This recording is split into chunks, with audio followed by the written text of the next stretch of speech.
ازيكم يا حلوين؟ عاملين ايه؟ يا رب كلكم تكونوا بخير.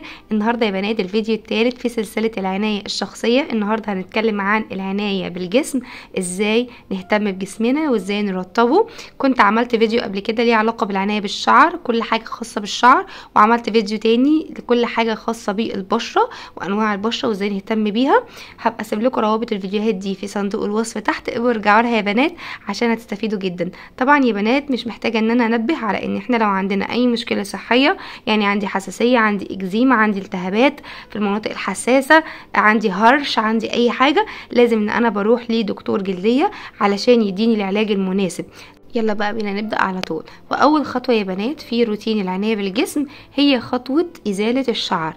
انا مش برجح طريقة عن طريقة، كل واحد بيرتاح في طريقة معينة. في بنات بترتاح على الشيفنج اكتر، في بنات بترتاح على السويت او الشمع اكتر، فايا يكن الطريقة اللي انت بتفضليها المهم تعرفي تعمليها بالطريقة الصحيحة. يعني الشيفنج احنا بنمشي في اتجاه الشعر، لكن السويت والشمع بتنزلي في اتجاه الشعر لكن بتشيلي عكس اتجاه الشعر. يعني انت بتنزلي اتجاه الشعر ولكن بتشيلي عكس اتجاه الشعر.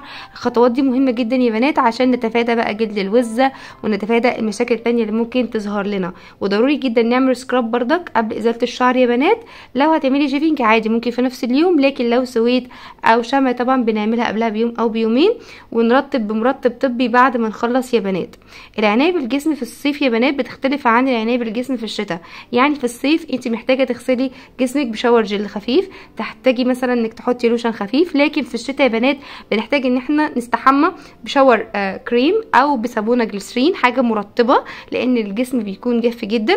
بتحتاجي تحطي بادي باتر او تحطي مثلا كريمات قوامها بيكون تقيل علشان الجسم في الوقت ده بيكون محتاج لترطيب زيادة. لكن في الصيف طبعا لو حطيتي حاجات زي كده تقيلة ممكن تعمل لك حبوب في جسمك، تطلع لك حبوب، تعمل لك التهابات. فمهم جدا يا بنات ان احنا نغير الروتين بتاعنا من الصيف للشتاء. زي ما اتعودنا يا بنات في اي روتين للعناية الشخصية بيبقى فيه روتين يومي وروتين اسبوعي وروتين شهري. الروتين اليومي هو انك بتاخدي شاور طبعا لو في الصيف يوميا وبترطبي جسمك باي مرطب. لكن الروتين الاسبوعي بيكون سكراب وشاور، يعني بتعملي خطوة السكراب مع الشاور وبترطبي ترطيب قوي. الروتين الشهري طبعا هو بيكون حمام المغربي، ان انت بتجيبي الصابون المغربي وتجيبي الطمي المغربي وبتبتدي تعملي الخطوات بتاعة الحمام المغربي. ممكن تشوفوها على النت يا بنات لو حابين تعرفوا التفاصيل، او ممكن ابقى انا اعمل لكم فيديو مخصص للموضوع ده بعدين. تمام. طيب مشكلة جلد الوز يا بنات زي ما قلت بيكون السبب الاساسي ليها هي ان احنا بنشيل الشعر بطريقه غلط. فتبتدي ان انت تعملي ازاله شعر مثلا بالشيفنج من تحت لفوق مش من فوق لتحت، فيبتدي ان الشعريه تتقصف، ما تتشالش كويس، تطلع لك شعر متني تحت الجلد، او قله الترطيب وقله السكراب يا بنات. فعلشان نتفادى المشكله دي اولا نعمل ازاله شعر بطريقه صحيحه. تاني خطوه ان احنا نعمل سكراب مره او مرتين في الاسبوع. تالت حاجه يا بنات ترطيب يومي وترطيب بماده اليوريا. لازم المرطب اللي انت بتستخدميه يكون في ماده اليوريا زي الكرباميد، زي الهيبتاكرباميد، زي اي لوشن او اي كريم بيكون فيه ماده اليوريا او اليوريكير. ده رخيص جدا يا بنات وفي ماده اليوريا هيديلك عن المشكله دي حرفيا. العنايه بمنطقه تحت الابطين يا بنات بتتلخص بردك في ان احنا ازاي ننزل الشعر المنطقه دي، والافضل طبعا ان احنا ننزلها بالسويت. وان انت ترطبي المكان يا بنات لازم نرطبه بمرطب طبي لان المنطقه دي حساسه. وتحطي مزيل عرق يكون طبي، بلاش يا بنات دوف ونيفيا والحاجات دي لان ده بيعمل حساسيه واسمرار، الالتهابات شديده جدا يا بنات. طيب المنطقه الحساسه يا بنات بيكون ليها رعايه خاصه بيها، ان احنا بنستخدم غسول مخصص للمنطقه دي. في غسولات ينفع نستخدمها بشكل يومي، في غسولات بنستخدمها مره او مرتين بس في الاسبوع وبتكون متخففه، يعني لازم نخففها بميه يا بنات. مهم جدا ان احنا ننشف المنطقه دي، نجففها ما يكونش فيها ميه لان الميه دي بتعمل بكتيريا.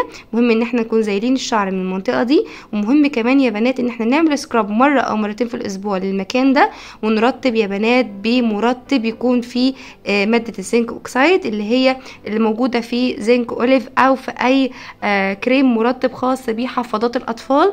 بيكون مهم جدا الانواع دي من الكريمات لان هي بتقلل اي التهاب بيكون موجود في المنطقة الحساسة.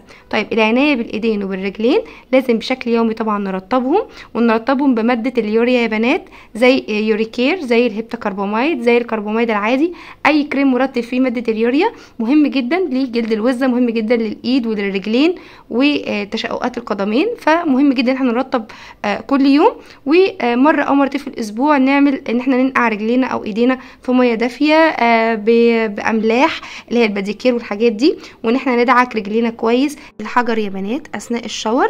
وكمان نرطب بماده اليوريا زي ما قلت، ونحط طبقه من الفازلين عشان نقفل على الترطيب كويس يا بنات. نصايح مهمه جدا للعنايه بالجسم، لازم نستخدم منتجات يا بنات تكون مناسبه لنوع بشرتنا. لو انا بشرتي جافه جدا فانا محتاجه مرطبات قويه، لو انا بشرتي معرضه لجلد وزه فانا لازم استخدم منتجات يكون فيها ماده اليوريا. لازم اعمل ازاله شعر بطريقه صحيحه، لازم اعمل سكراب مره او مرتين في الاسبوع، واعمل حمام مغربي مره في الشهر.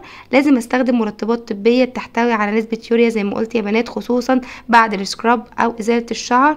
لما نعمل ازاله شعر يا بنات لازم ان احنا نرطب بمرطب يكون طبي يا بنات، زي البنسينول، الحاجات اللي هي الطبيه. بلاش نستخدم حاجات فيها روايح او حاجات تكون فيها نسبه كحول او كده، علشان جسمنا في الوقت ده بيكون ملتهب جدا، محتاج حاجه زي ميبو، حاجه يعني كده تلطف الدنيا علشان لو في اي التهاب، لان اي التهاب بيقلب معانا باستمرار.